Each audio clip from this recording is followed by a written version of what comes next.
Alors, abonnez-vous massivement et surtout n'oubliez pas de décrocher la cloche de notification pour ne rater aucun de nos programmes. RK Pro TV. FB International, Fiston Bassende, agence de fret maritime pour Paris en France, à destination de Kinshasa RDC. Tous vos colis, envoi express, envoi normal, conteneurs et autres. Confiance Nabisso na FB International. Fiston Bassende, en région parisienne, au 40 rue Jean Rossard, 77 380 Comble-la-Ville, en France. Contact, composé le plus 33 7 67 90 77 07.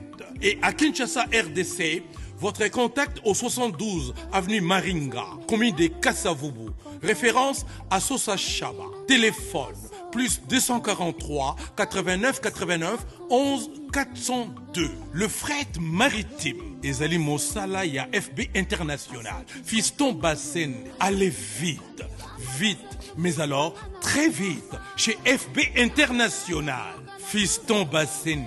Qui salona, qui salona.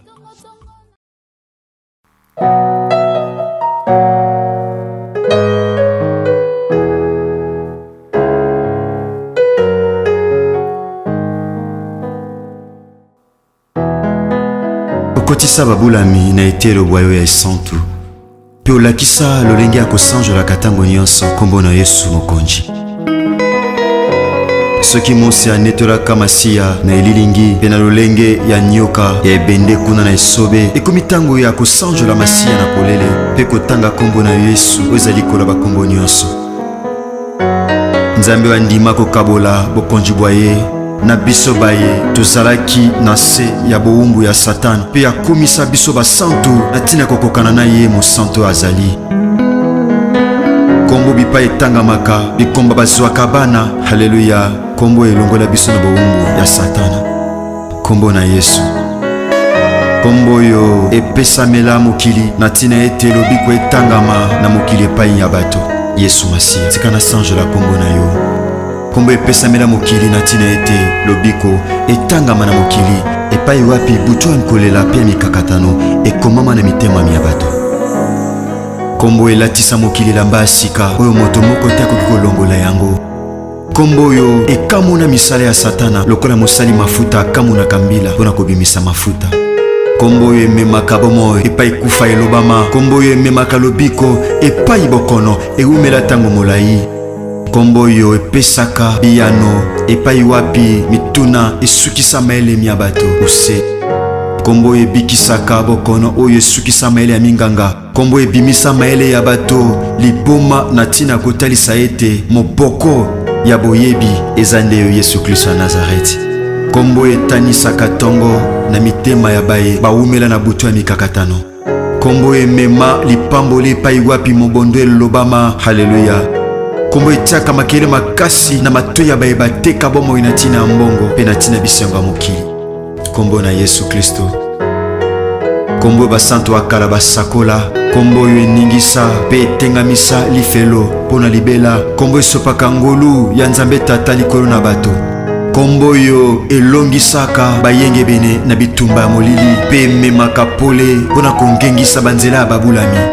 Kombo yo ebimisaka na libulu ya mikakatano pe ya kolela. Kombo ekausaka pinzoli na miso ya baye bazolela. Kombo ezongisaka na bomoi oyo si ekufa pe si ekauka. Kombo ezongisaka na bomoi ata osi ekundama. Kombo ezongisaka na bomoi ata miku ya kokauka. Kombo oyo etanisaka tongo na mitema pe bazoumela na kati ya molili. Kombo ezali kona bakombo nyonso. Kombo etangamaka ntango nyonso solo. Kombo ekomaka elonga na mitema ya babulami. Epai kombo etangamaka makambo ebongwanaka. Epai kombo ezotangama mituna ezozwa biyano. Epai kombo etangamaka. Haleluya. Ezalaki pasi ekomaka pete. Epai kombo etangamaka. Haleluya. Epai makambo emonanaki pasi mituna emonana pasi epai na bato mayele. Kombo na Yesu Masiya ekomisa yango pete. Kombo oyo ememaka esengo mpe koseka na bilongi oyo ebeba na ntina mitungisi ya pasi ya mokili. Kombo na Yesu. Kombo oyo Nzambe Tata. Kombo eningisaka misala ya Satana. Kombo ezongisaka na bomoi. Kombo ebengaka na kozala eloko etikala kozala te. Kombo ememaka esengo na bilongi eseka kala. Kombo emema assurance na mitema ya bato. Kombo emema lobiko na bomo ya bato. Kombo emema elonga na kati ya bomo ya bato. Kombo ezali kuna bakombo nyonso. Kombo epai etangama makambo ezobongwana. Tika tosanjola kombo na masi.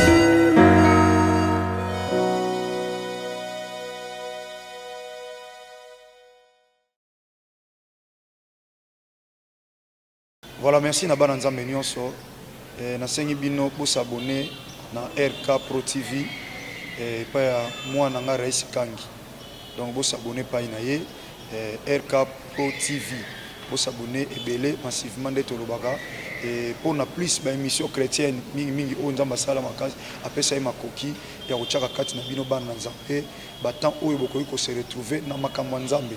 Donc na pesi bino directive bande konanga vous s'abonner na RK Pro TV et pas web bola na makambo nzambe nde bola.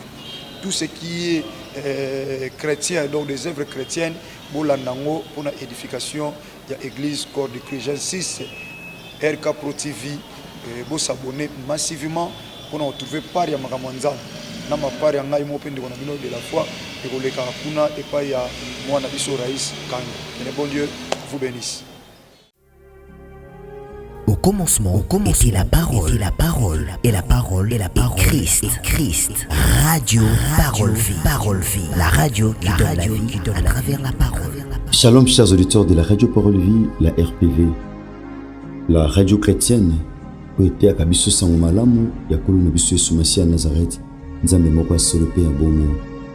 N'ayez été besoin de partout à travers le monde entier, na Asie, na Océanie, en Europe, na Amérique tout comme l'Afrique et pas web tozoami soyez bénis. Et vous branché na de la foi TV, na Jumas TV, bien dans le Seigneur, na Chiffre 9 TV, na DLF TV 2, vous branché na RK Pro TV tout pe na ba chaîne mosusu. Tika bolingongo lupe bolam ya Christ bilabino, et vous branché, ben vous branché na ngonga oyo. Bien dans le Seigneur, pour l'intamatem autobandaki lobby jeudi. Je continue dans le vendredi. Bon, le samedi, puis lundi, tous les le samedi, le mesano. Bon, semaine, il y a bien aimé pour continuer le cinéma. Et nous, comme Mabiso, na grand événement aux Alibosso Nabiso. Et activité à le samedi, à Radio Parole Vie. Au Maman Likambozali, la page du livre de ta famille sera tournée. C'est ça le thème que nous allons partager ensemble dans la carte de samedi à Radio Parole Vie. Avec d'autres serviteurs de Dieu qui viendront aussi intervenir. Je crois que nous serons vraiment bénis par la grâce de Dieu.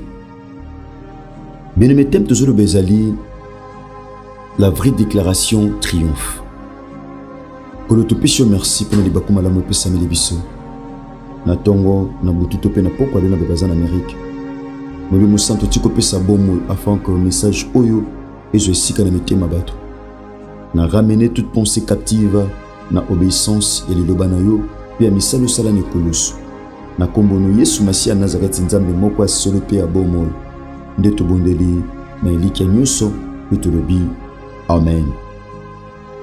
Bien-aimé, toujours la vraie déclaration triomphe. Bien-aimé, diable azamuta ba contrefaçon aluka kosali loko ya mabe mais akopiaka ya malamu azu ya malamu asali yango siko na ndenga mabe bien-aimé don Seigneur pour abimisa face nango na ndenga malamu te. Tant la vraie déclaration, c'est que quelque part, il y a aussi des fausses déclarations. Bien-aimé, déclaration, et c'est très important. Déclaration, c'est na mutu ya makasi na bomo ya mutu. Nobaki yango, tokomona même na YouTube, ndomo asali nzembo na ye, asali film na ye, asali série na ye, a déclaré yango na YouTube, de ngolo ba mutu mususu ko zoate a diffuser yango sika mususu. So mutu ameko sala bongo soit chaîne ba ko bloquer yango. Donc ezana interdiction moko songolo ya ko simba yango pour chamusika musu. C'est une déclaration. Déclaration, c'est une ordonnance, c'est une loi, c'est une interprétation d'un édit. Alors que dit bien aimé, eza le papier au mokondi a signé. Et pas mokondi a tchet koloto, c'est un édit bien aimé de notre Seigneur. C'est ça la déclaration. Bien aimé, tout le baki yango ou réaliser, ils ont battu sous Satan a déclaré bango qui baza aye. Mutu bongo soki oke ko s'engager na ye soit na domaine ya ba faire to pe libalo ko réaliser na makambe bande ko tambola malamu na passé du coup et ko beba pourquoi parce que muto ke ko s'associer na ye azaki déjà déclaré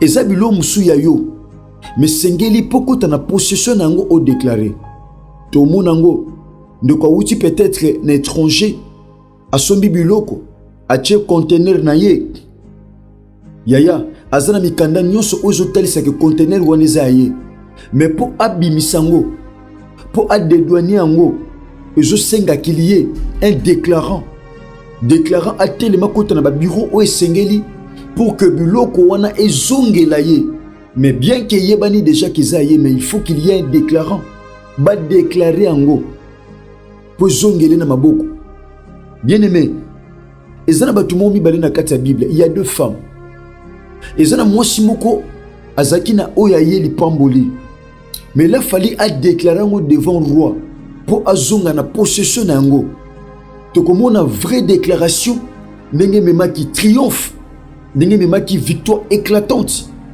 to le victoire to peut triomphe bien aimé dans le Seigneur eza honneur eza kembo o epesame na tango akalebande ko pesame la ba généraux romains na sima ko uta na bitumba ko zonga na bango bande ko zonga na victoire moko éclatante c'est ça triomphe. Voilà pourquoi la Bible dit que les cris de triomphe et de salut s'élèvent dans les tentes des justes. Bien-aimé, ngolo ba triomphe et uta ke pa inanzambe. Tout le monde a comment David ndetro ba ki lobi bien-aimé dans le Seigneur. David quoique Israël mobimbezaki na peur to pe crainte devant Goliath, mais tant David ayaki alongaki Goliath, asimbaki mutu ya Goliath, bien-aimé dans le Seigneur, c'était pas seulement une victoire mais c'était un triomphe. Asimbaki mutu ya Goliath ko za lokola témoignage ko talisa. Ta mutu bande ko banga zaki le côté. Ta la mutu bande ko banga sabino zaki le côté. Donc David asimbaki mutu ya Goliath, c'était un triomphe.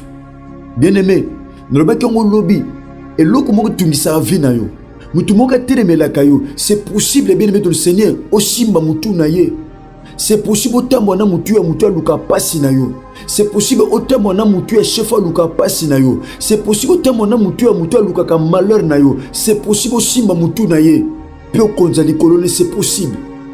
Donc wana tokomona David c'était pas seulement une victoire mais c'était un triomphe.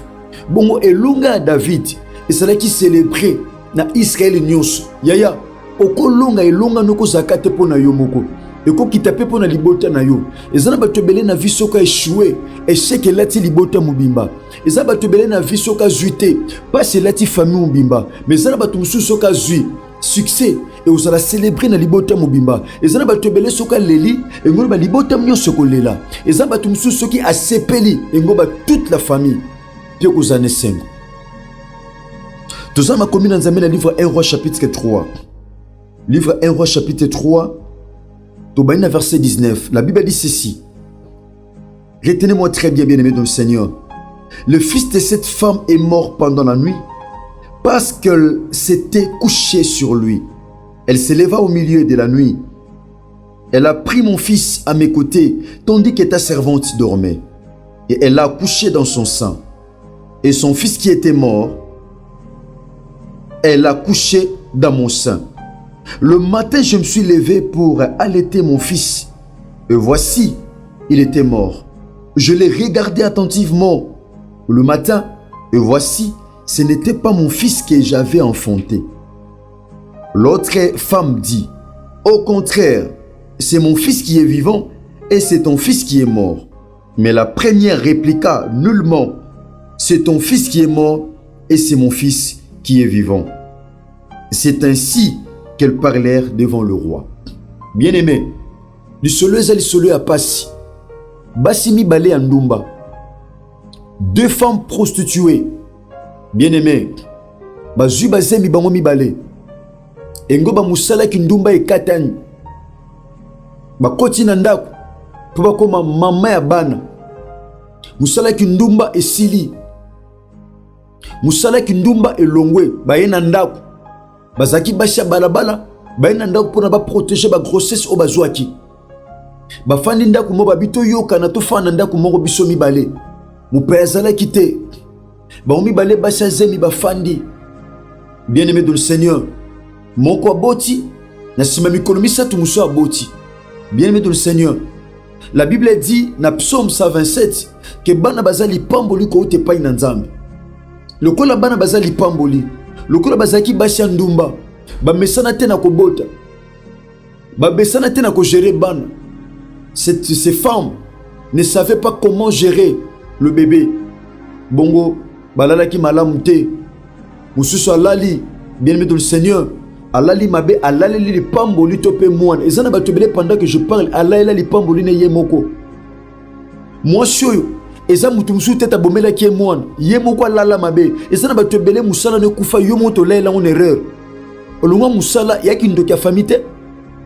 Makamsu na vie ya to akizaka bandoki ba sorcier na famille non. Makamsu na vie o kwa ko triompher te.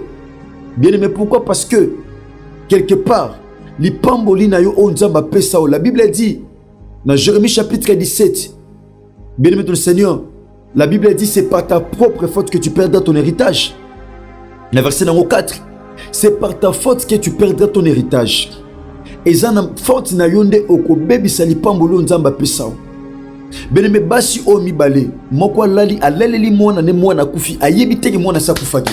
Ezana batobele azo liazo mela yebi teke mwana sakufaki. Ezana batobele azo seka azo tambula ma yebi teke mwana sakufaki. Ayebi teke libala sekufaki. Ayebi teke musala sekufaki. Ayebi teke domaine moko songolo sekufaki.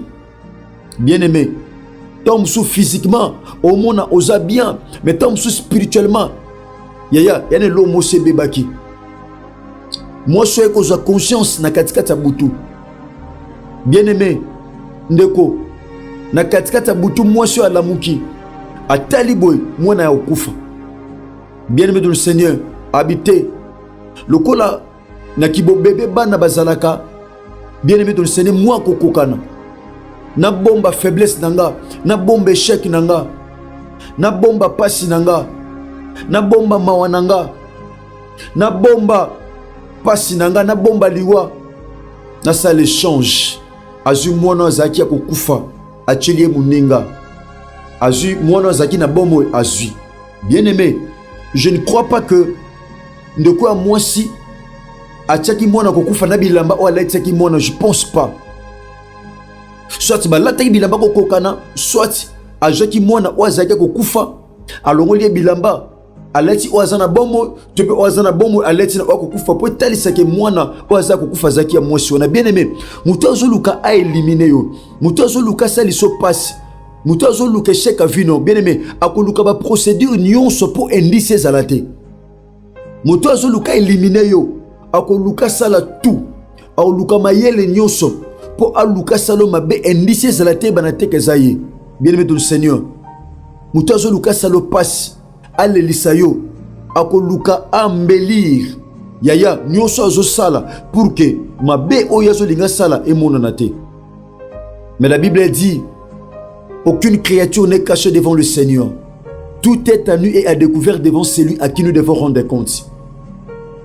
Bien-aimé de le Seigneur, tant moi je suis oyo azaki mukolo mwana azaki na bombo alamuki na tongo abina melisa mwana mwana lokwa zali pamboli nzamba pesanga na melise atala mwana be mwana kokufa habité na kolela nombo ete il faut na observer na ba mwana soka zanga ezana batobele mon frère ma sœur au mona problème komelo banda kolela. Un enfant de Dieu doit commencer d'abord par l'observation.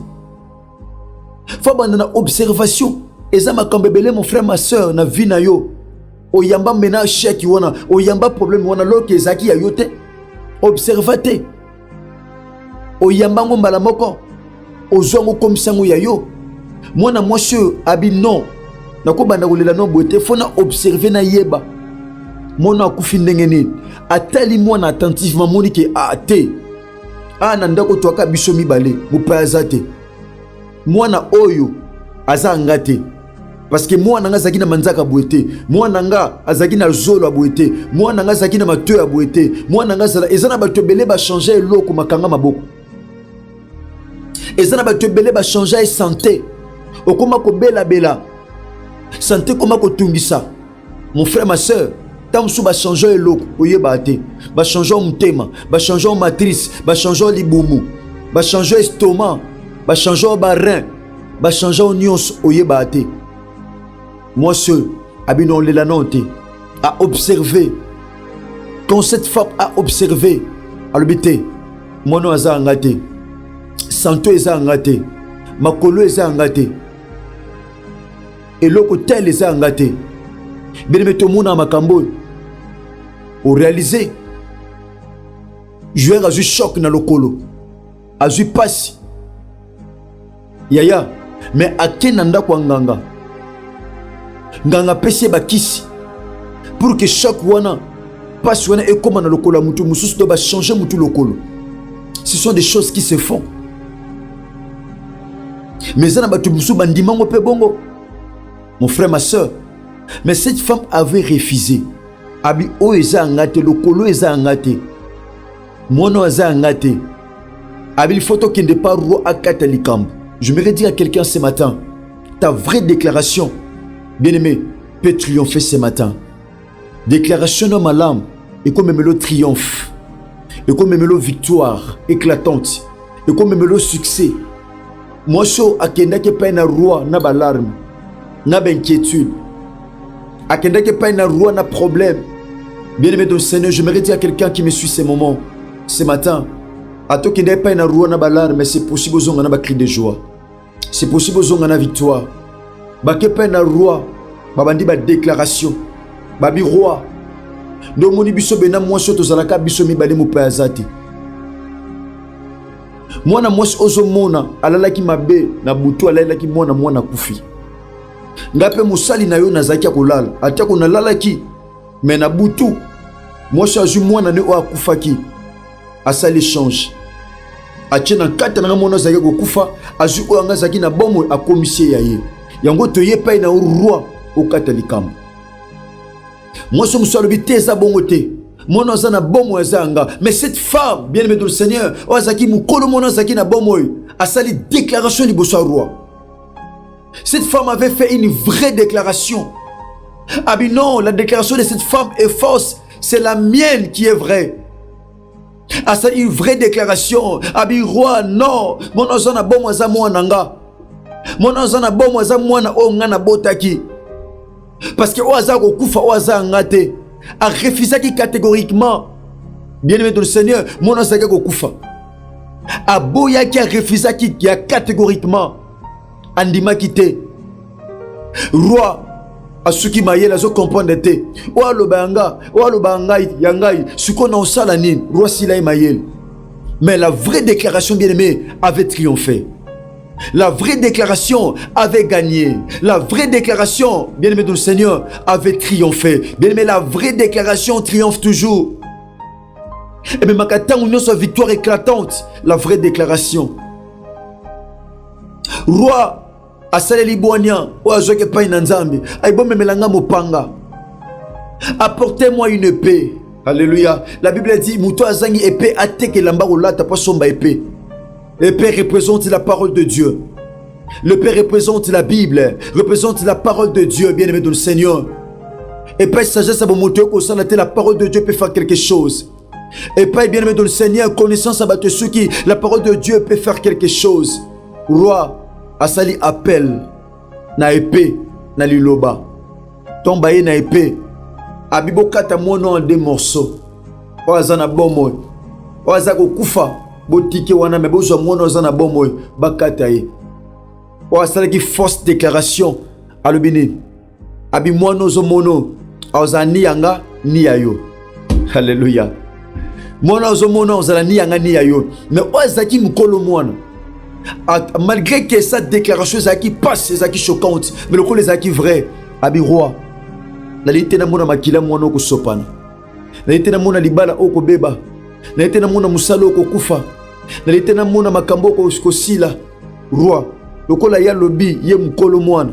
Roi zo mwana oyo pesaye sono ndo sombela ta bombo na kitcho ki na pesa ye pesaye mwana na mona makila mwana ote na mona lokola kati na ngami tio po ezo katana pesaye mwana azana bomo. Roi tali abi oh bozo mwana zo vivre Bopé c'est pas moi sûr. Et cette femme avait triomphé. À quel point n'a pas larme, mais mazonga qui n'a pas cri de joie. Je me dire à quelqu'un bien aimé dans le Seigneur, vous qui priez avec nous ce matin, bien aimé, à Tobanda qui le sambo oyo, enseignement o nakolela, fondu en larmes, mais c'est possible ce matin, bien aimé dans le Seigneur. Ozonga n'a pas cri de joie parce que la Bible dit les cris de triomphe et de salut s'élèvent dans les tentes des justes. Oh, je parle à quelqu'un ce matin. Ozamo yenge bene bako lekelote, bako yibo lipambolite, bako échangeau mutute, bako échangeau moinate, bako échangeau musalate, na tongwa lelo cri à triomphe et au téléma na tente na yo. Tika bolingongolo pe bolam ya Christ et bilabiso. To continue ma cinéma na biso. Lobi samedi to continue pe to sambela. Lundi même na début à semaine, bon semaine nous allons commencer cette grande activité. Bien aimé dans le Seigneur, ma famille, Maman Likambozali, la page du livre de ta famille sera tournée. Je crois que toutes les familles du monde seront bénies au travers de cet enseignement autopie s'appelle le Sambo. Tika bolingongo le bolam ya Christ et Bilabino, tout comme pratiquement na souka. Je crois que le samedi pe lundi na internaf d'être continuer enseignement au peu trop bon de l'endam. Je me retire un grand merci à ceux qui sont derrière nos caméras. Il s'agit donc de mon frère bien-aimé Nathan Kifuta, Soyez béni, Boza ensemble, Nandeko, Gauthier Kele, Kola Pambolabino, Nazomona, Kulutu Nabiso, David Poutou, Soyez béni, Lunguna Jumas TV, Kolo Sumasya Nazel Asala Nongolupe Bolam. Merci Nandeko, Bogo Sanderson Matufengele, Lunguna Chiffre 9 TV, Ndeko Nangai, Reis Kangi RK Pro TV, Kola Pambolabino, Asala Nongolupe Bolam. Merci d'ingénieur Chris Kundenga Enoch DG, Ndeko Jeksa Pemba Mayamona, Ndeko Argazi Matomina na technique et pas Kozwami. Tika bolingo pe bolam ya Christ Bila bino soki Christ a mizongélité na zone metu de Kutani Bongo na numéro Sika lobby na le sambo na biso na mutu makasi de kola mon message. Sinon que Dieu bénisse. Merci. Au commencement, était la parole, et la parole, Christ. Radio, parole, vie. La radio qui donne la vie à travers la parole. Abonnez-vous sur RK Prod pour équilibrer votre vie. Un programme consistant pour votre vie chrétienne. Campagne évangélique. Prédication. Prière.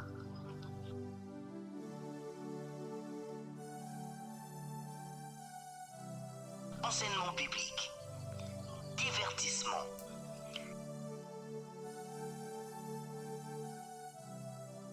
Cinéma.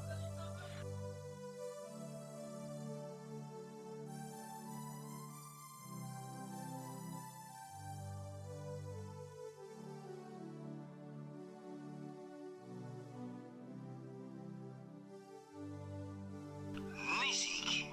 Alors, abonnez-vous et n'oubliez pas de décrocher la cloche des notifications pour être informé à tout moment. RK Prod TV.